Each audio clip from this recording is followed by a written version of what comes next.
তো hey guys welcome to Suman blog আৰু এইটো মোৰ প্ৰথমটো লং ব্লগ হ'ব তো সকলো ভিডিঅ'টো চাব আশা ৰাখিলোঁ মানে এই জেগাখিনিত আমাৰ এটা খানা বজাই আছে আৰু ইফালে আমাৰ গোটেইগিলা বাচান আমি খানা খাব অলকে প্ৰায় এতিয়া 1 বাজিল এই ভিডিঅ'টো মজা ল'বলৈ আপোনাক একদম পুৰা ৰাতিপুৱাৰ পৰা খাব লাগিব একদম ভিডিঅ'টো ৰাতিপুৱাৰ পৰা ষ্টাৰ্ট কৰোঁ তো আমি ৰাতিপুৱা গোটেইকেইটা আহিলোঁ আমাৰ মাধৱবাৰ গাড়ীতে খানাৰ বজাৰৰ কাৰণে তাৰপিছত দালুঘাট দোকানত যাই খানাৰ বজাৰৰ লিষ্টখন বনাই লগে তাৰপিছত এইখন দোকানত এই খানাৰ কাৰণে আলু পিঁয়াজ দালি চাউল গোটেইখিনি লৈ ল'লোঁ যাওঁতে আকৌ ৰাস্তাত চব্জিৰ বজাৰখিনিও কৰি ল'লোঁ তো এতিয়া গাড়ীৰ পৰা বস্তুখিনি নমাই লৈ আমি খানাৰ জেগাখিনিলৈ যাই আছোঁ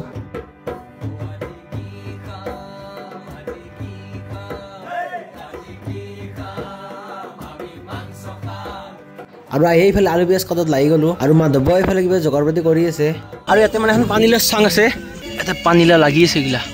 আমাৰ খানাত লগা ইয়াৰ পৰা লৈ যাব পাৰিম তো আপোনালোকক একবাৰ আমাৰ খানাৰ জেগাটো দেখাই দিওঁ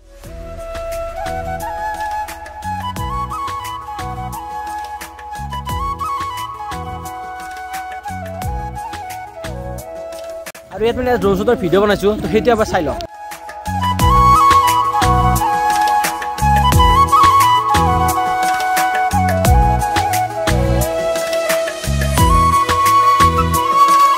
ইফালে আমাৰ মাংস আঞ্জাও প্ৰায় ৰেডি হৈ গ'ল কিছু সময়ৰ পিছতে আমাৰ খানা খাবৰ হৈ গ'ল তো চবে অকলে এতিয়া খাবৰ কাৰণে বহিলোঁ তো ইফালে আমাৰ খাৱা কাম শেষ হৈ গ'ল তো এতিয়া খানা চানা খাই মই তাৰ পৰা আহিলোঁ তো ভিডিঅ'টো চাই কেনে পালে কমেণ্ট কৰি জনাওক আৰু লগতে এনেকুৱা নতুন 5টা বনাই চেনেলটো ছাবস্ক্ৰাইব কৰি দিব